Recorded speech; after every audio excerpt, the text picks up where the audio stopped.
أعوذ بالله من الشيطان الرجيم بسم الله الرحمن الرحيم. یہ سوال جو گروپ میں ہے وہ پڑھ لیتا ہوں، پہلے آپ ان کا جواب دیتے ہیں، پھر جو حاضرین میں سے ان سے سوالات لینا. پہلا سوال ہے، کیا الہامی مذاہب میں تخلیق آدم کا قصہ ایک جیسا بیان ہوا یا فرق ہے؟ پہلے اس کا جی، اب ہمارے پاس الہامی کتابیں قرآن کے علاوہ 3 ہیں، زبور ہے، تورات ہے، انجیل ہے. اب یہ جو زبور ہے وہ دعاؤں کی کتاب ہے. اس میں ظاہر داستان نہیں آئے گی، اس میں قصہ نہیں ہے، اور اسی لیے جو ہے صحیفہ سجادیوں کو کہا جاتا ہے زبور آل محمد ہے، یہ آل بیت کی زبور ہے، کیونکہ اس میں بھی دعائیں ہیں، اس میں بھی دعائیں پائی جاتی ہیں. دوسری 2 کتابیں رہ گئی. دوسری 2 کتابیں جو انجیل میں تذکرہ نہیں آیا آدم کا، لیکن عقیدہ جو ہے عیسائیوں کا پایا جاتا ہے آدم سے متعلق، وہ مین جو قصہ داستان ہے ملتی جلتی ہے مسلمانوں سے، قرآن سے، لیکن اس میں آگے اختلاف جو ہے وہ پایا جاتا ہے، اور وہ اختلاف اس بنیاد پر ہے کہ جو اس میں تحریف ہو گئی. تورات میں جو ہے وہ بھی اس طرح ہی ہے کہ تورات میں حضرت آدم کا داستان قصہ جو ہے وہ بیان ہوا ہے، لیکن اس میں تھوڑا بہت اختلاف جو ہے پایا جاتا ہے انبیاء کی عصمت کے حوالے سے، جو ہم جس کے قائل ہیں اور وہ لوگ قائل نہیں ہیں، اور جو اختلاف پایا جاتا ہے قرآن اور تورات میں وہ بھی اسی بنیاد پر ہے حضرت آدم قصے پر، جو ہمارا یہ عقیدہ ہے کہ اس میں تحریف ہو گئی ہے تورات میں، اس تحریف کی بنیاد پر. ورنہ مین جو ہے حضرت آدم کا جو قصہ ہے داستان ہے وہ تورات میں بھی بیان ہوئی ہے اور انجیل میں بھی خداوند تعالیٰ نے جو ہے بیان کی ہے، لیکن زبور میں یہ داستان نہیں آئی. جی اگلا سوال. جی میں پہلے موزن صاحب میں یہ اس میں واٹس ایپ پر لگوانے کر دوں. جی آپ پہلے سوال میں نے ویسے ریز ہینڈ کیے. جی بالکل جی بالکل جی. اور دوسرا جی، عالم زر میں عہد و پیمان کے باوجود بعض انسانوں نے کیوں اسلام کے علاوہ دوسرے مذاہب کو قبول کیا ہے؟ جی پہلے وضاحت کروں عالم زر کیا ہے. عالم زر انسان کی خلقت سے پہلے کا ایک داستان ہے، وہ انڈیویجول بھی ہے اور انسانیت کی بنیاد پر بھی ہے، جہاں خداوند تعالیٰ نے انسانوں سے ایک عہد لیا ہے کہ وہ خدا کے علاوہ کسی کی عبادت نہ کریں اور وہ کام جو فطرت پر مبنی ہے وہ کریں. یہ عالم زر ہے. وہاں تمام انسانوں نے اس وعدے کی پابندی کی ہے اور اس وعدے کو نبھانے کا کہا. پھر اس کے باوجود بار لوگ کافر کیوں ہو جاتے ہیں، غیر مسلمان. عالم زر سے مراد یہ ہے کہ انسان کی فطرت، انسان کی جبلت، انسان کی تکوین، اس میں چیزیں خدا نے رکھ دی ہیں کہ وہ اچھا ہو، نیک ہو، خدا کو فالو کرے، شرک سے پرہیز کرے. جس طرح دنیا میں انسان وعدے کر کے پورے نہیں کرتے، اسی طرح انسان نے وہاں وعدہ کیا اس کو پورا نہیں کر رہا، اس لیے کفر کی طرف بعض کا چلا جاتا ہے، یہودیت کی طرف چلا جاتا ہے، عیسائیت کی طرف چلا جاتا ہے. لیکن ایک بڑے پیارا جملہ کہا ایک آدمی نے، جو ہے وہ آدمی متنازع ہے، کیوں اس لیے نام نہیں لیتا اس کا. ایک آدمی بڑا پیارا جملہ کہا. ہمارے ایک دوست تھے، لوگوں کو ہمیشہ تبلیغ کرتے تھے کہ مذہب اہل بیت کی طرف آ جائیں، علی ولی اللہ کہنا شروع کر دیں، ولایت کا اعلان کریں. تو دوسرے ایک دوست تھے تو انہوں نے کہا کہ چھڑ شاہ صاحب کیوں تکلیف کر رہے ہیں، جس طرح لکھے ہوا ہے لسٹ پہ، اہل بیت کی لسٹ پہ، جس روح نے اقرار کیا ہے مولا کی ولایت کا عالم زر میں، وہ شیعہ ہو جائے گی، مومن ہو جائے گی، آج نہیں ہے تو کل ہو جائے گی، کل نہیں ہے تو پرسوں ہو جائے گی، تمہیں تکلیف کرنے کی ضرورت نہیں ہے اس معاملے میں. تو پس عالم زر میں جن روحوں نے ظاہری طور پہ اقرار کیا ہے وہ بعد میں غیر مسلمان بھی ہو سکتی ہیں. جنہوں نے تے دل سے اور دل اور جان سے اقرار کیا ہے اسلام کا، شریعت کا، توحید کا، ایمان کا، ولایت کا، تو وہ ظاہری طور پر ممکن ہے وہ غیر مسلمان ہوں، لیکن کسی مرحلے پر وہ مسلمان ہو جائیں. جس طرح امیر المومنین اور مالک اشتر کا واقعہ ہے کہ مالک اشتر نے کہا کہ مولا آج میں نے آپ سے زیادہ جو ہے کافر مارے ہیں تعداد میں. تو مولا امیر المومنین نے ارشاد فرمایا کہ آپ کے قتل کرنے اور میرے قتل کرنے میں فرق ہے. کہا کیا فرق؟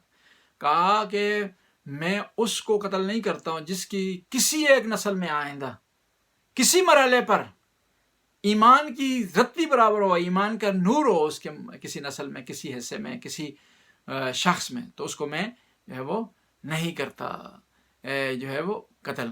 لیکن آپ جو ہے وہ ظاہری طور پر دیکھ کر کے جو ہے وہ قتل کر دیتے ہیں. اور وہ بھی ایسا کئی ایسے افراد تھے جو ظاہری طور پر کافر تھے، اسلام سے دور تھے، شریعت سے دور تھے، لیکن ان کی اولاد نیک نکل گئی. یزید کا بیٹا جیسے دیکھیں، اسی طرح آپ دیکھیں جو ہے حضرت ابوبکر کا خلیفہ اول کا بیٹا محمد، جو ہے قرآن کہہ رہے ہیں کہ قرآن کہہ رہے ہیں خدا وہ ہے جو کہ اندھیرے سے روشنی نکال دیتا ہے.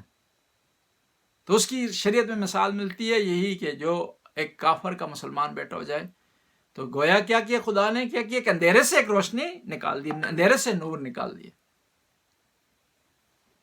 جی اگلے سوال کی طرف.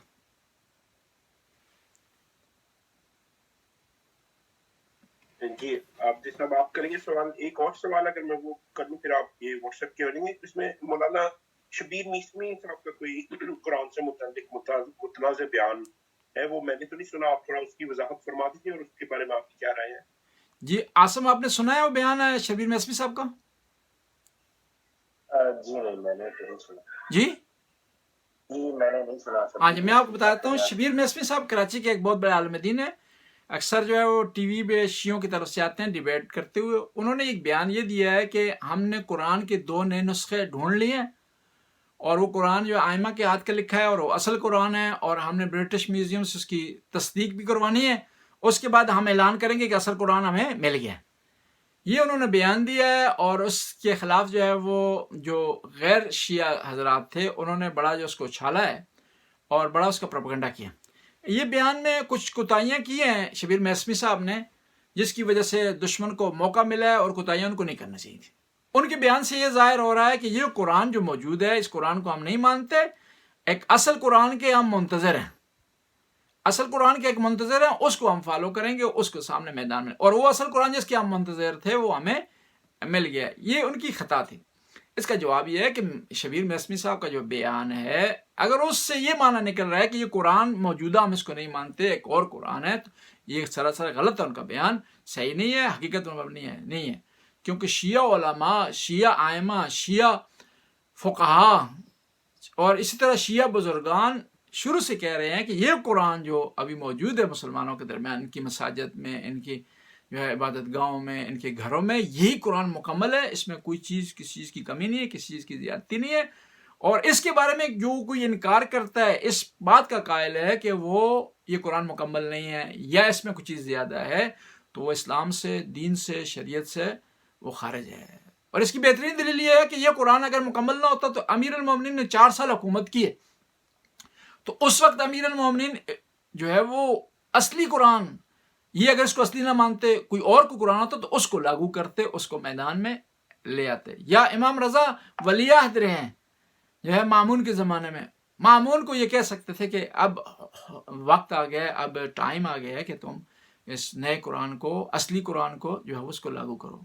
بس شبیر میسمی صاحب کا یہ کہنا یہ قرآن مکمل نہیں ہے، غلط ہے، صحیح نہیں ہے.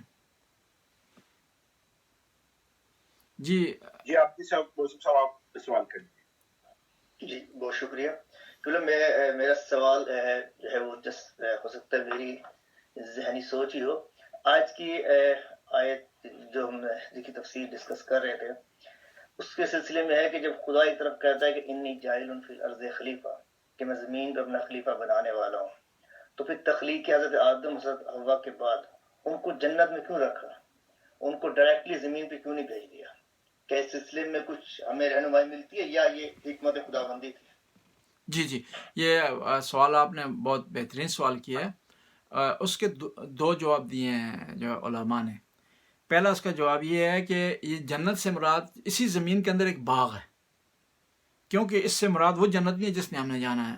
کیونکہ پہلے بھی تذکرہ کر چکے ہیں کہ کیونکہ شیطان وہاں انٹر ہو گیا، جنت میں شیطان کی انٹری نہیں. دوسرا یہ ہے کہ یہ کہا گیا کہ اس درخت کے قریب مت جائیں، یعنی ایک آرڈر ہوا، ایک چیز حرام قرار دی گئی. اور جنت وہ ہے جس میں حرام والا سلسلہ ہی نہیں ہے کہ اس میں کچھ چیزیں حلال ہوں، کوئی حرام ہو، کوئی واجبات ہو. جنت یہ نہیں نتیجہ ہے، پھر جو ہے دوبارہ امتحان نہیں لینا اس کی. اور یہ جو ہے اس کی اور یہ وجہ بھی ہے، یہ جو آپ نے خود آپ کے سوال کیا، سوال میں بھی اس کا جواب یہ ہے، اس کا مطلب یہ ہے کہ جنت سے مراد جو ہے اس دنیا میں کوئی باغ ہے، اس میں دنیا میں کوئی آسائش کی جگہ تھی جہاں پر حضرت آدم کو ٹھہرایا گیا تھا. یہ ایک جواب. دوسرا جواب اس کا یہ تھا کہ حضرت آدم کو اس دنیا کے لیے خلیفہ بنایا، لیکن ایک پروسیس سے گزارا، ایک عارضی رہائش سے گزارا، کہ آپ کو اصل اس جگہ بھیج رہے ہیں لیکن یہ یہاں سے گزر جائیں، اس ریزیڈنسی میں رہیں، کہ آپ کو ہم عارضی طور پر یہاں رکھ رہے ہیں، ان آسائش کے ساتھ رکھ رہے ہیں، اور پھر اس کے بعد آپ کو بھیجیں گے ایک اور جگہ، یہاں دوبارہ آ سکتے ہیں بشرطے کہ وہاں جہاں بھیج رہے ہیں وہاں آپ کا عمل اچھا ہو، وہاں آپ کریڈٹ لے کے دوبارہ یہاں پر آ سکتے ہیں. جس طرح آپ انعام دکھاتے ہیں بعض اوقات نا، انعام بچوں کو دکھاتے ہیں، میز پر رکھ دیتے ہیں، جلسہ تقسیم انعامات میں میز پر انعام کیوں رکھے جاتے ہیں؟ کہ بچے یہ کوشش کریں ان انعاموں کو لے لیں. یا مثلا بعض اوقات جو ہے وہ جو پوسٹر لگا اس میں انعاموں کی تفصیل لکھی ہوئی ہوتی ہے، یہ انعام آپ کو ملیں گے. تو حضرت آدم کو پہلے ٹھہرایا گیا، بھیجنا اس دنیا میں تھا، وہاں ٹھہرانے کا مقصد یہ تھا کہ آدم کو بتایا جائے کہ آپ کو اس دنیا میں بھیج رہے ہیں، لیکن اس آسائش میں اس لیے رکھنے ہیں کہ اے آدم یہ آسائش دیکھ لو کتنی پیاری آسائش ہے، یہاں دنیا میں جا کر یہاں تم واپس آ سکتے ہو، بشرطے کہ ہمارے احکام کو مانو، ہماری شریعت کو مانو. بس اس کا جواب یہ ہے وہ یہی ہے کہ وہ حضرت آدم کو دنیا کے خلیفہ بنایا اور جنت میں رکھنے کا سبب، فلسفہ اور اس کی وجہ یہ تھی. بہت شکریہ.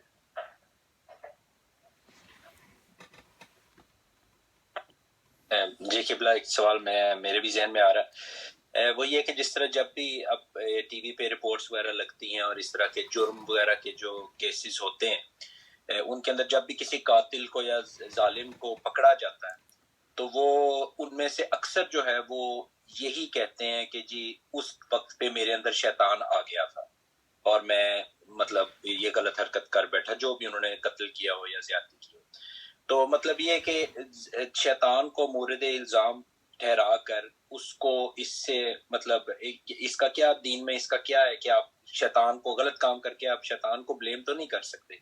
تو اس کے بارے میں ذرا بتا دیں کہ کس طرح مطلب اس کو ظاہر سزا تو ان کو ملنی چاہیے بھی، کوئی ظلم تو انہوں نے کیا ہوا، لیکن اس شیطان کو کر کے ان کو اس پہ کوئی چھوٹ تو نہیں مل سکتی. جی شریعت میں بعض افراد کو چھوٹ حاصل ہے، صحیح، اور اس میں جو یہ افراد جو کہ شیطان کا معنی کرتے ہیں ان کو نہیں. شریعت میں دیوانے کو شریعت چھوٹ حاصل ہے، دیوانہ کسی کو قتل کر دیتا ہے تو اس کو سزا نہیں دی جائے گی. یا کوئی آدمی جو ہے وہ ایسا جو ہے وہ اس کو بے ہوشی تھی، ایسا جو ہے اس پر مستی تھی جو اس کے اپنے اختیار میں تھی، اپنے اختیار سے اس نے اس کو نہیں اپنایا، تو وہاں پر اس کو چھوٹ حاصل ہے. لیکن ایک آدمی خود شراب پی کر کے مدہوش ہو جاتا ہے اور کسی کو قتل کر دیتا ہے، اس کو سزا ملے گی، کیونکہ اس نے کیا کیا ہے کہ ایسا کام کیا ہے جس کی بنیاد پر وہ ہوش و حواس کھو بیٹھا ہے. بس یہ جو کہنا کہ شیطان کو مورد الزام ٹھہرانا انسان کی بچت کا سبب نہیں بن سکتا شریعت اور اسلام کے قانون کے حوالے سے. یہ ہوتا ہے ایک بات کہ بعض اوقات انسان کنٹرول سے آؤٹ ہو جاتا ہے اور وہ ایسا کام غلط کرتا ہے، لیکن یہ ہے کہ وہ اس لیے شریعت نے کہا کہ اس سے پہلے کہ آپ کنٹرول سے آؤٹ ہوں، آپ کیا اپنے آپ کو قابو کر لیں، اس گناہ کی طرف آپ جو ہے وہ نہ جائیں. مثال کے طور پر ایک آدمی ہے کہ اس پر جو ہے وہ شہوت غالب ہو گئی ہے اور اس کی بنیاد پر اس نے کوئی غلط کام کیا ہے، کوئی نعوذ باللہ جو ہے وہ کسی پر تجاوز کیا ہے یا کسی کے ساتھ زیادتی کی ہے، تو وہ ایک مرحلے میں کنٹرول سے آؤٹ ہوا ہے، لیکن اس سے پہلے جو وہ کنٹرول میں تھا، اس سے پہلے ہوش آواز میں تھا، اس سے پہلے وہ عاقل و بالغ تھا، اس کو چاہیے تھا وہ اپنے آپ کو کنٹرول رکھتا. وہاں پر اس نے جو کنٹرول نہیں کیا اس کی بنیاد پر سے سزا جو ہے وہ ملے گی. یہ اسی طرح ہے کہ انسان جو ہے وہ اپنے آپ کو چھت سے گرائے، ظاہر ہے گرنے کے بعد اس کی ٹانگیں تو ٹوٹیں گی، جب گرانے سے پہلے اس کا اختیار ہے، لیکن جب وہ گرا دیتا ہے تو اس کے بعد اختیار نہیں ہے کہ ٹانگ ٹوٹے، اس کی یہ لات ٹوٹے یا اس کے دانت ٹوٹے یا اس کا جبڑا ٹوٹے یا قتل اس کو یعنی وہ اس کا مرڈر ہو جائے، وہ مر جائے. وہ نہیں کہہ سکتا کہ بھائی جو ہے گرانے تک میں اختیار تھا میرا، لیکن گرانے کے بعد تو میرا اختیار نہیں تھا، لہٰذا میری ٹانگ نہیں ٹوٹنی چاہیے تھی، لہٰذا جو ہے مجھے جو ہے کوئی اذیت نہیں ہونی چاہیے. تو اس جواب اس کو یہی دیا جائے گا کہ گرانے سے پہلے تمہارا اختیار تھا تو نہ گراتے تو بے اختیاری کی جو ہمارا سچویشن ہے وہ نہ آتی تم تک. اس دن آپ نے ایک اور سوال کیا تھا، اس کا جواب میں نہیں دے سکا تھا. سوال آپ کا یہ تھا کہ اتنے آدمیوں نے ایک آدمی کو قتل کیا تو سب کو سزا ملے گی، یہ آپ نے کیا تھا سوال؟ میرے خیال علی عاصم نے کیا تھا مجھے. جی علی عاصم، جی اس کا جواب یہ ہے کہ شریعت میں اس طرح ہوتا ہے، شریعت کے قانون، مجھے دنیا کے قانون کا پتہ نہیں ہے، کہ اگر 10 آدمی مل کے ایک آدمی کو قتل کرتے ہیں تو وہاں پر سب کو پھانسی ہوگی، لیکن یہ کہ ان 10 افراد کے اہل خانہ کو یہ جو میت کا وارث ہے یہ دیت دے گا. یہ آپس میں سمجھوتا کر لیں، ان کو معاف کر دیں، یا یہ ہے کہ یہ کہے کہ میں معاف نہیں کرتا، اس کو جو ہے 10 افراد کو پھانسی ہونی چاہیے. پھر اس کے مقابلے میں شریعت نے کہا کہ اس کو چاہیے کہ 10 افراد کو دیت دے. ان کا خون بہا دے، ان کو معاوضہ دے اور پھر ان کو پھانسی پر چڑھا دیا جائے. یہ شریعت کا قانون اس طرح ہے، فقہ کا قانون، فقہ جعفریہ کا قانون. اب مجھے نہیں پتا کہ دنیاوی قانون جو ہے وہ کس طرح ہوتے ہیں، وہ ہر ملک کا اپنا قانون ہے، اس کے مطابق جو ہے برٹش لا یا فرینچ لا ہے. دنیا میں یہی دو زیادہ قانون چل رہے ہیں، برٹش اور فرینچ. تو اسی کے مطابق وہ یا ہر ملک کا اپنا مقامی جو قانون ہے اس کے مطابق اسے ان لوگوں کو سزا دی جائے گی، بلوے والوں کو. جزاک اللہ. جی جی. اور بعض موارد میں وارث جو ہے حکومت ہوتی ہے، کوئی فرد واحد نہیں ہوتا جہاں حکومت کیس کرتی ہے یا پولیس کیس کرتی ہے، کہ وہاں پھر ان معاملات کو وراثت کے حوالے سے وہ پولیس دیکھتی ہے یا حکومت دیکھتی ہے. جی بسم اللہ جی، کوئی سوال کر رہے ہیں یا جی ڈاکٹر صاحب آپ نے سوال کرنا ہے؟ ڈاکٹر جواد علی نے پہلے آپ کھڑا کیا، میں علی اعظم آپ کی سوال. جی السلام علیکم، میری آواز آ رہی ہے آپ کو؟ جی جی آ رہی ہے. ٹھیک ہے. اچھا، پہلا سوال تو جو ابلیس کے بارے میں ہے. میں کیفے میں بیٹھا ہوں کہ تھوڑا میوزک آ رہا ہے اس لیے معذرت. تو ابلیس کے بارے میں، ابلیس یا شیطان ہوتا ہے، وہ انسان بھی ہو سکتا ہے، وہ جن بھی ہو سکتا ہے، اگر کوئی اور مخلوق ہے تو وہ اور مخلوق بھی ہو سکتی ہے. ٹھیک ہے. تو ہمارا یہ عقیدہ بھی ہے کہ شیطان جو ہے ایک ذات، ایک چیز، کریشن بھی تھی. ٹھیک ہے. اور ساتھ ہی ساتھ میں یہ بھی ہے کہ شیطان ایک کیفیت بھی ہے اس طرح کا کہ انسان کے اوپر شیطان طاری ہو جاتا ہے. شیطان انسان ہی گناہ کرتا ہے آخر میں، شیطان سے بہکاتا ہے. تو دونوں چیزیں ہیں اصل میں، یا پھر ایسا ہے کہ نہیں شیطان اصل میں کیفیت ہے کہ جس وہ جن جو تھا ابلیس، اس کے اوپر شیطانی کیفیت طاری ہوئی تھی جس کی وجہ سے اس نے حضرت آدم کو جو ہے وہ نفی کی تھی، انسان کی نفی کی تھی. شیطان کیفیت ہے یا ہمارا دونوں عقیدہ ہے، جو یہ کیفیت بھی ہے اور ایک یہ چیز بھی ہے، جو ایک ذات بھی ہے؟ جی سوال جو ہے آپ کی تھوڑی سی آواز صحیح نہیں آ رہی تھی. ڈاکٹر جواد آپ اس کو تھوڑا خلاصہ کریں ان کے سوال کو، تو مجھے آواز صحیح ہے. جی تھوڑا سا وہ شیطانی کیفیت کے بارے میں غالباً تھا، میں بھی پوری طرح نہیں پک کر سکا، تھوڑا پیچھے شور بھی تھا. تو میرے خیال جب انسان کوئی کرتا تو شیطانی کیفیت کے بارے میں غالباً علی اعظم آپ کا کہ سوال. مجھے جو چیز سمجھ آئی ہے وہ یہ ہے کہ آیا یہ جو غلط کام لوگ کرتے ہیں یہ شیطانی کیفیت ہے یا شیطان ہے خود؟ یہ اس طرح ہے آسم، یا آپ کا سوال یہ؟ میں سوال دوبارہ دہرا دیتا ہوں. جی جی اگر تو اس کے اندر آواز آ جائے، یا پھر میں 2 منٹ بات کر لیتا ہوں کیونکہ میں کیفے سے نکل جاتا ہوں. جی میں کام کرتا ہوں، میں کیفے سے نکلتا ہوں جب تک وہ دوسرا وہ کوئی اور سوال کرتا ہے. جی جی جی جی میں سوال کر لیتا ہوں. قبلہ یہ اکثر خیرات وغیرہ کے حساب سے، جس طرح آپ کئی دفعہ تو آپ کا نیت ہوتی کہ آپ صدقے کے طور پہ دیتے ہیں. جیسے پاکستان ہم گئے، فقیر وغیرہ آ جاتا ہے، آپ اس کو پیسے دے دیتے ہیں. اب وہ آپ سے ممکن ہے کہ مانگ رہا ہے جی صدقہ خیرات دے دیں، آپ اس کو پیسے دے دیتے ہیں، لیکن کئی دفعہ آپ کی نیت اس طرح صدقے کی نہیں ہوتی. آیا کہ اس سلسلے میں اگر آپ کسی کو مدد کرتے ہیں مطلب، تو وہ آپ کو صدقہ جیسا کہتے ہیں بلاؤں کو ٹالتا ہے، تو یہ کیا اس زمرے میں آئے گا آپ کا؟ آپ جی جی جی آپ کا سوال یہ ہے کہ جب کسی غریب فقیر کو آپ پیسے دیتے ہیں، صدقے کی نیت نہیں کرتے، تو آیا بلاؤں کو جو ہے وہ ٹالے گا نہیں؟ خدا کے راستے میں خرچ کرنا، خدا ترسی کی بنیاد پر دینا فائدے سے خالی نہیں ہے، چاہے صدقے کی نیت ہو چاہے صدقے کی نیت نہ ہو. یہی ہوتا ہے کہ آپ یہ خدا کی مخلوق ہے، یہ محتاج ہے، اس کو آپ پیسے دے رہے ہیں، ثواب آپ کو ملے گا، مصیبتیں بھی اس کی ٹلیں گی، لیکن صدقہ آپ کے لیے حساب نہیں ہوگا وہ، کیونکہ نیت صدقے کی نہیں کریں. مصیبت بھی اس سے ٹلے گی، کیونکہ خدا کے راستے میں دینے سے مصیبت جو ہے وہ ٹلتی ہے، ثواب بھی حاصل ہوتا ہے، ثواب بھی آپ کو حاصل ہوگا، مصیبت بھی ٹلے گی، لیکن صدقے کا ثواب جو ہے وہ آپ کے نام اعمال میں درج نہیں ہوگا.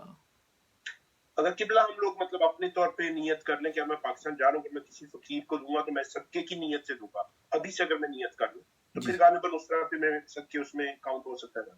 جی جی وہاں پر یہ آپ جو ہے وہ شروع سے نیت کر لیں کہ پاکستان میں جو غریبوں مسکینوں کو میں دوں گا، ابھی سے صدقے کی نیت کرتا ہوں، تو پھر صدقے کا حساب ہوگا. یہ جزاک اللہ. جی جی جی اور کوئی جو ہے وہ حماد نے ہاتھ کھڑا کیا؟ کر لیا تو میں نے سوال میں نے کر لیا تھا، میں اصل میں ہاتھ کھڑا رہ گیا. جی ابھی علی سے میں اگر کسی اور کے سوال ہے تو وہ پہلے کر لیں، کیونکہ پھر میں کافی سے نکل جاؤں گا تو 2 منٹ بس میں نکلنے لگا. جی جی آپ کی ماشاءاللہ ہمت ہے عاصم، آپ جو ہے کام بھی کر رہے ہیں اور یہاں درس بھی اٹینڈ کر رہے ہیں. خدا آپ کو جزائے خیر عطا فرمائے، اور ایک اچھا کام کر رہے ہیں، حلال رزق بھی کما رہے ہیں اور ساتھ جو ہے وہ درس بھی اٹینڈ کر رہے ہیں، بڑی بات ہے. جی قبلہ ایک سوال میرے ذہن میں آیا. اصل میں مجھے ایک گورے نے یہاں پہ سوال کیا تھا, یہی اب میں کولیگس کے ساتھ بحثیں ہوتی رہتی ہیں چھوٹی موٹی, تو وہ یہ کہہ رہے تھے جیسے اللہ کے عدل پہ بات ہوتی, تھوڑا سا موضوع سے ڈیفرنٹ ہے لیکن ظاہر ہے سارا دین الہی اپنا مذہب کا ہی سوال ہے. اس نے یہ کہا تھا, مجھ سے پوچھ رہا تھا, وہ کہتا تھا کہ بھی عدل ٹھیک ہے ہم مانتے ہیں کہ اللہ تعالیٰ عدل کرتے ہیں اور اللہ تعالیٰ ظاہر ہے سوال ہی نہیں ہے کہ عادل نہ ہو. تو وہ کہتا ہے کہ جس طرح اگر لیٹ سے ایک بندہ ایک قتل ہو جاتا ہے, ٹھیک ہے نا, ایک لیٹ سے ایک بندہ ایک حاملہ عورت کو قتل کرتا ہے, تو وہ کہتا ہے وہ اس میں اس بچے کا قصور, یا وہ جو بچہ جو ماں کے پیٹ کے اندر اگر فوت ہو جاتا ہے, وہ چلو وہ عورت کا تھا, وہ آپس کا جو بھی ان کا تھا وہ حساب کتاب ان کا دین دنیا کا ہو جائے گا, لیکن وہ جو بچہ بیچ میں ڈیتھ جس کی ہوتی ہے اس بچے کا قصور کیا یا وہ وہ آئے گا. جی اور یہاں پر یہ پہلا جواب اس کا یہ ہے کہ ممکن ہے وہ عورت بھی بے قصور ہو, اس کو آدمی قتل کر دیتا ہے, یہ ایک. دوسرا یہ کہ خدا نے نیچرل سسٹم بنایا ہوا ہے, نیچرل سسٹم بھی بنایا ہوا ہے, اس سسٹم کے تحت جو ہے وہ دنیا چل رہی ہے, اس سسٹم کے تحت دنیا آگے بڑھ رہی ہے. اس میں خود سسٹم کا جو بنایا ہے وہ عدل کی بنیاد پر ہے. اس سسٹم کے جو ہے چرخے میں بعض اوقات جو ہے بے گناہ لوگ بھی مارے جاتے ہیں, وہ کیونکہ وہ سسٹم ایسا بنا ہوا ہے جو عدل کی بنیاد پر ہے. تو یہ انڈیویجلی اگر وہاں پر بے گناہ مارا گیا ہے تو اس انڈیویجل کو ہم نہیں دیکھیں گے, اس سسٹم کو دیکھیں گے. مثال کے طور پر ایک گھر آپس میں ملے ہوئے ہیں, ایک گھر کو کوئی آگ لگاتا ہے تو دوسرے گھروں کو جو آگ لگ جاتی ہے تو وہ سسٹم کے تحت آگ لگ جاتی ہے, کیونکہ آگ کی خاصیت یہ ہے کہ جلانا, آگ کی خاصیت یہ ہے کہ وہ آگے بڑھتی ہے, آگ کی خاصیت یہ ہے کہ ایک سے دوسرے کی طرف جاتی ہے. اس خاصیت کی بنیاد پر ایسا جو ہے وہ ہو رہا ہے. اس کی آسان سی ایک اور سی مثال دوں کہ آپ ایک جو ہے محکمے میں یا کسی ادارے میں باس ہیں, آپ ایک آدمی کا انٹرویو لیتے ہیں, وہ آدمی آیا ہوا آپ کے پاس انٹرویو دینے کے لیے, بھرتی ہونے کے لیے, کام پر لگنے کے لیے, لیکن وہ اندھا ہے. آپ اس کو نہیں رکھ رہے کیونکہ وہ اندھا ہے, تو وہاں پر کہنے والا کہہ سکتا ہے کہ اس بیچارے کا قصور تو نہیں ہے, خود وہ اندھا ہوا ہے, یہ آپ عدل نہیں کر رہے, انصاف نہیں کر رہے. آپ کہیں گے کہ میں عدل انصاف کر رہا ہوں کیونکہ میری جو جس کام کے لیے میں اس آدمی کو لے رہا ہوں وہ کام اس نوعیت کا ہے, اس کا تقاضا یہ کہ آدمی ایسا آدمی ہے جس کی آنکھیں ہوں. بس یہ انصاف کے خلاف نہیں ہے. آپ جو اس کے ساتھ انصاف کرتے 10 اور آدمیوں کو پھنسا دیں گے جو ہے اس اندھے پن کی وجہ سے ممکن ہے وہ کسی مصیبت کا شکار ہو جائیں. اس کی آسان سی مثال ہے کہ اندھے کو ڈرائیونگ لائسنس کیوں نہیں دیا جاتا؟ آیا عدل کے خلاف ہے؟ آیا یہ شریعت کے خلاف نہیں؟ لائسنس جو ہے وہ اس کو نہ دینا عدل ہے. کیوں نہ دینا اس کو عدل ہے؟ کیونکہ آپ عدل کے چکر میں اسے لائسنس دینا شروع کریں گے تو روڈ پر جو ہے مصیبت کھڑی ہو جائے گی, پریشانی کھڑی ہو جائے گی, وہ خود اپنے آپ کو بھی نقصان پہنچائے گا, دوسروں کو بھی نقصان پہنچائے گا. یہاں پر بھی اس طرح ہے کہ وہ بچہ جو مارا جاتا ہے وہاں پر وہ ایک نیچرل سسٹم کے تحت مارا جا رہا ہے, جو نیچرل سسٹم جو عدل کی بنیاد پر قائم دائم ہے. وہ وہاں پر عدل کیا ہے؟ وہاں پر عدل یہ ہے کہ وہ آدمی جو قتل کر رہا ہے وہ مختار ہے. وہاں پر عدل کیا ہے, جو آدمی قتل کر رہا ہے بے گناہ کو, اس کو سزا ملے گی, اس کو سزا ملے گی, مختار بھی ہے اور سزا ملے گی. بس اس طرف سے ہم نے دیکھنا ہے کہ وہاں پر عدل قائم ہوا ہے کہ قاتل کو سزا ملی ہے. اس عورت کو گناہ کی بنیاد پر کیا تو سزا نہیں ملے گی اس کو, اور بچے کو بے گناہ کیا تو اس کو سزا ملے گی. لہذا وہ آدمی جو کسی کو قتل کر رہا ہے تو وہ ہوش آواز میں ایسا کر رہا ہے, اختیار سے ایسا کر رہا ہے, تو وہاں عدل قائم ہے. اگر اس طرف نہیں ہے تو جی بالکل شکریہ جی جی اگر میری آواز جی بالکل کلیئر آ رہی ہے آواز آپ کی. جی ٹھیک ہے. اچھا میرا سوال یہ تھا کہ ابلیس کے بارے میں ہے, شیطان کے بارے میں, کہ شیطان ایک ذات بھی ہے, ٹھیک ہے, کہ وہ ابلیس تھا اور اس نے جو ہے وہ جن تھا, اور جب وہ حضرت آدم کو پیش کیا گیا فرشتوں کے سامنے تو اس نے انکار کیا کہ بھائی میں آگ ہوں, میں یہ ہوں. ابلیس ذات بھی ہو گئی, یہ شیطان ذات ہو گئی. دوسرا یہ کہ شاید شیطان کا یہ بھی بیان کیا گیا کہ جنوں میں بھی ہوتا ہے, انسانوں میں بھی ہوتا ہے. یہ ایک کیفیت کے طور پہ سامنے آتا ہے کہ شیطان ایک کیفیت بھی ہے کہ وہ کسی پہ بھی, انسان پہ بھی یا جن پہ کسی بھی چیز پہ طاری ہو سکتی ہے جس کی وجہ سے وہ گناہ سرزد کرتا ہے. ٹھیک ہے, تو کیا ہمارا شیعوں کا عقیدہ یہی ہے کہ دونوں ہیں اس چیز میں, یا پھر شیطان سے ایک ذات ہے جو کہ مطلب وہ ہے, اس کے بچے ہیں یا اس کی جو نسل ہے وہی بہکاتی ہے ہمیں, یا یہ دونوں کیفیت ہیں؟ کیونکہ ہمارے عقیدہ ہے کہ جزا و سزا پہ عقیدہ ہے ہمارا. جی تو بہکاوا تو اپنی جگہ ہے، لیکن جو ہم کام کریں گے اس بہکاوے کے اس پہ مختار ہیں ہم، تو اس کی وجہ سے ہمیں سزا ملے گی. تو اس کے بارے میں اگر آپ تھوڑی سی جی وضاحت کریں. شیطان دونوں چیزیں ہیں، ایک جو خود شیطان کی ایک ذات بھی ہے، ایک ذات مجسم بھی ہے، اور ایک کیفیت بھی ہے.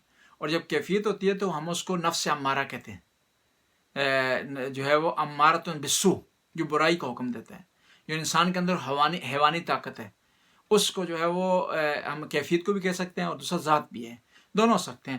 اور جو ہے وہ دونوں کے بارے میں فقہ جو ہے وہ امامیہ، فقہ نہیں بلکہ عقائد امامیہ بحث کرتے ہیں، اور دونوں کے بارے میں جو انسان کو خبردار کیا گیا، دونوں سے بچنے کی ضرورت ہے.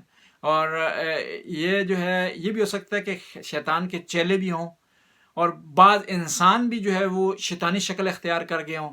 یہ شیطانی شکل سے مراد یہ ہے کہ شیطانوں والے کام کر رہے ہوں، اور شیطانوں کو جو ہے فالو کر رہے ہوں، یا شیطان کو فالو کر رہے ہوں. یہ دونوں صورتیں جو ہے وہ ہو سکتی ہیں، اور دونوں سے بچنے کا جو ہے وہ حکم دیا گیا ہے. جزاک اللہ. اچھا، آپ نے ایک عالم زہر کے بارے میں آپ نے بیان کیا آج، تو عالم زہر کے بارے میں قرآن میں، حدیث میں مطلب کس طرف اشارہ کیا گیا ہے، کب یہ آیا ہے، اس کے بارے میں؟ اس کے بارے میں یہ ہے کہ انسان کی خلقت سے پہلے خدا نے انسانوں سے ایک وعدہ لیا ہے کہ وہ شرک نہیں کریں گے، توحید کا اقرار کریں گے، انصاف کریں گے، برائی نہیں پھیلائیں گے. تو انسانوں نے اس وعدے کا اقرار کیا ہے اور اس کو فالو کرنے کا وعدہ کیا ہے. یہ انسان کی پیدائش سے پہلے کا مرحلہ ہے. اب اس کے بارے میں علماء کا اختلاف ہے کہ یہ حضرت آدم سے پہلے ہے یہ عالم زر، یا حضرت آدم سے کے بعد ہے یہ عالم زر. بہرحال یہ انڈیویجولی بھی، ہر فرد کے لیے بھی ہے، اور خود جو ہے وہ انسانیت کے متعلق بھی ہے، کہ یہاں عالم زر میں انسانیت نے یا انسان نے ایک چیز کا اقرار کیا، وہ اسلام ہے، وہ شریعت ہے، وہ قرآن ہے. اب سوال یہی تھا کہ پھر اس کے باوجود کیوں لوگ کفر کی طرف چل جاتے ہیں، کیوں اسلام سے دور ہو جاتے ہیں، کیوں کہ شریعت کو فالو نہیں کرتے. وہاں وعدہ کیا. دنیا میں بھی کئی لوگ ایسے ہیں کہ جو وعدے کرتے ہیں اور پھر پورے نہیں کرتے. اس طرح وہاں بھی خدا سے ہی وعدہ کیا انہوں نے اور پھر پورا نہیں کر رہے، پھر کفر کی طرف چلے جاتے ہیں. اور پھر دوسرا ایک اور چیز ہے کہ عالم زر سے جو وعدہ ہے، وعدے سے ایک اور مراد علماء نے لیے، وہ انسان کی جبلت ہے، انسان کی فطرت ہے. یعنی جو چیزیں اس کی جبلت اور فطرت میں خدا نے رکھتی ہیں کہ نیکی کی طرف جائے گا، اچھائی کرے گا، عدل انصاف کرے گا، برائی سے بچنے کی کوشش کرے گا، یہ چیزیں اس کو عالم زر میں وعدے سے اس کو تعبیر کیا ہے. اور بعض اوقات اس جبلت کی خلاف ورزی انسان کرتا ہے اور کفر کی طرف چلا جاتا ہے. جی بسم اللہ، آپ بات کر رہے تھے، میں نے آپ کو روک دیا. جی ضرور. تیسرا سوال یہ تھا کہ مجھے ایک واقعہ یاد ہے، مجھے نہیں یاد کہ حدیث ہے یا کیا ہے. اس طرح تھا کہ حضرت علی سے یہ سوال کیا گیا کہ مطلب لوگ جو ہیں ان کو تو مطلب سارا علم تھا ساری کتابوں کا، یہ ہمارا عقیدہ ہے. تو ہمارا یہ عقیدہ بھی ہے کہ یہ لوگ، یہ جو ذاتیں ہیں جو معصومین ہیں، یہ آخرت کے اندر یہ لوگ بھی میزان کی طرف، میزان جو ہے یہ تعین کریں گے کون جنت میں جاتا ہے کون دوزخ میں جاتا ہے.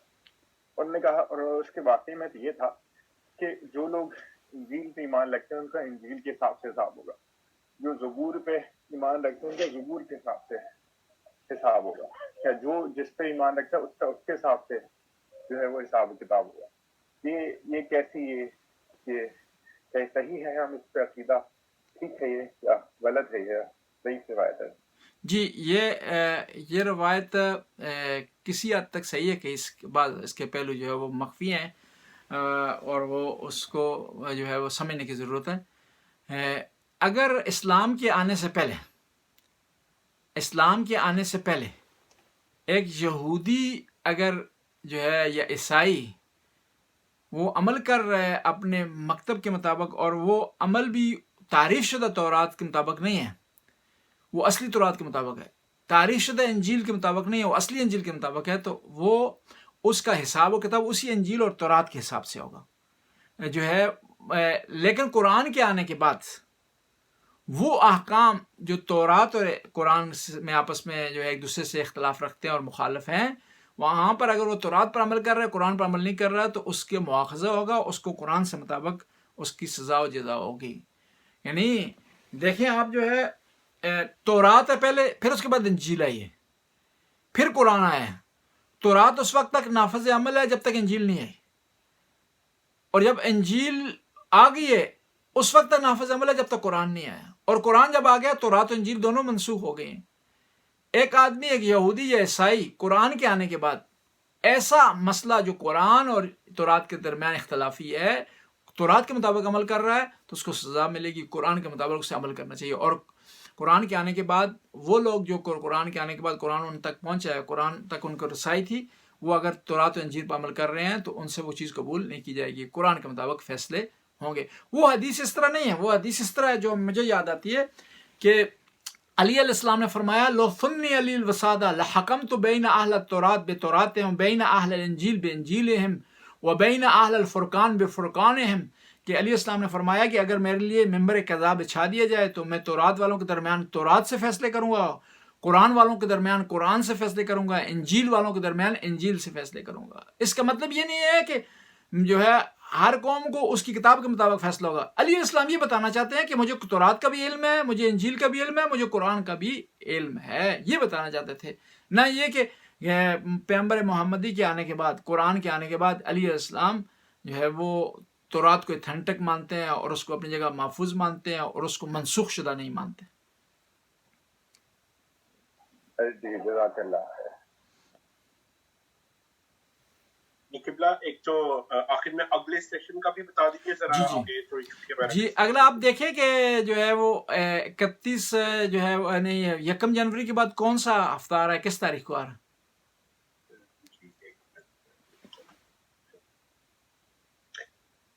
یہ آ رہا ہے جی 31 کے بعد 8 آ رہا ہے جی 8 کو انشاءاللہ 8 کو ہوگا، 8 جنوری کو اس کے بعد کلاس ہوگی، اس کے سے پہلے چھٹیاں ہیں جی۔ چلیے ٹھیک ہے جی۔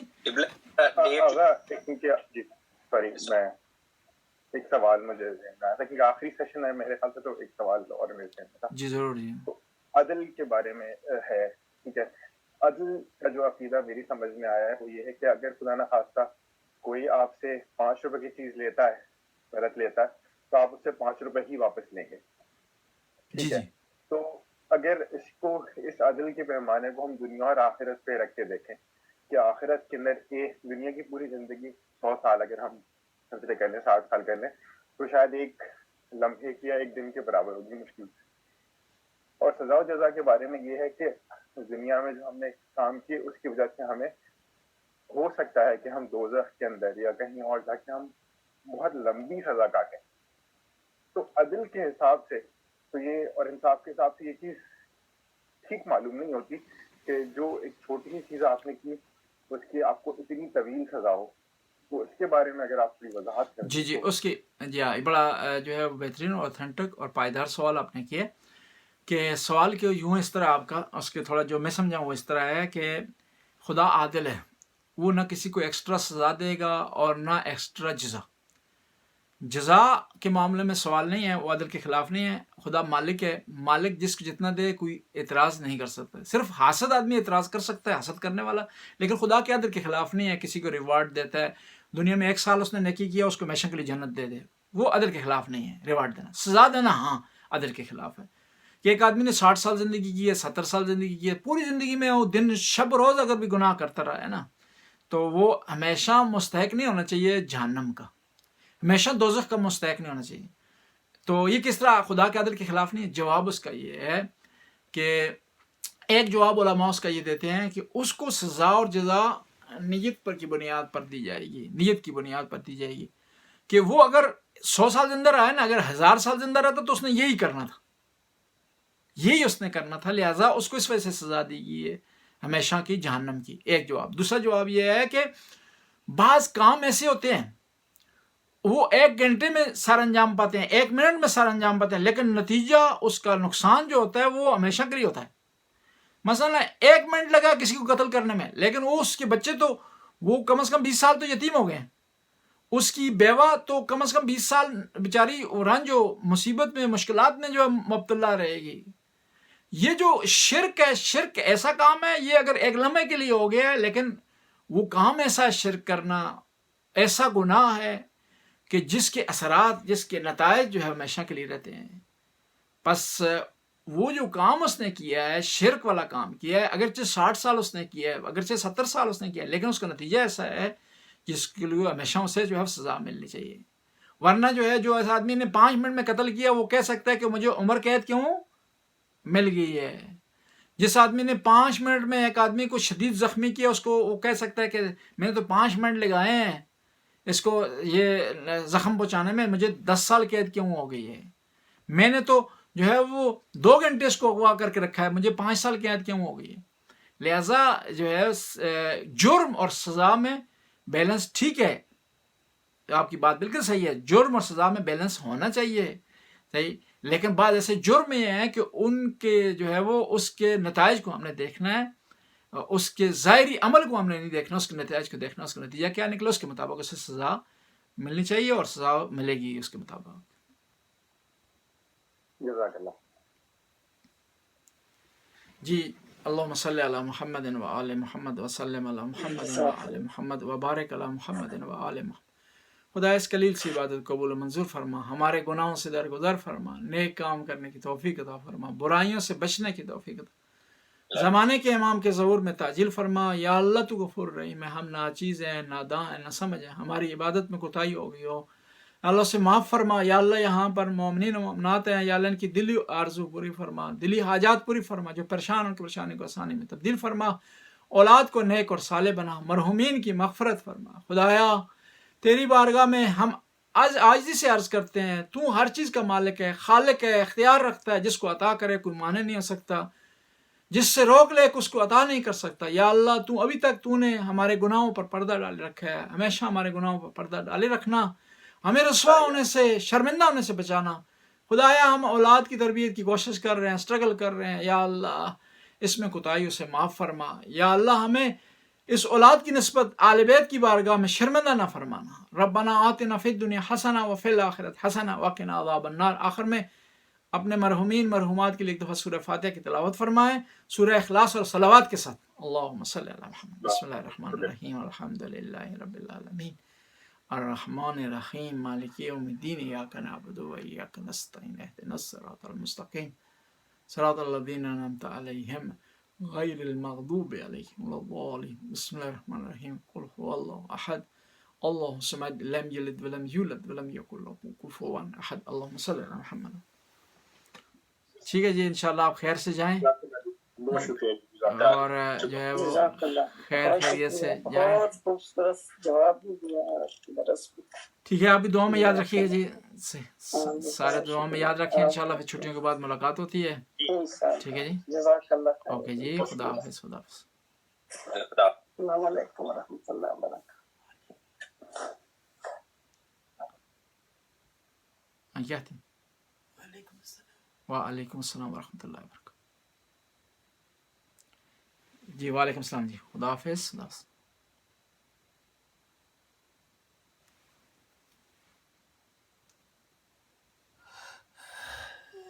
آج کاٹ لو گے اسے, جی کتنے لوگ ایسے آج کاٹ لو بس.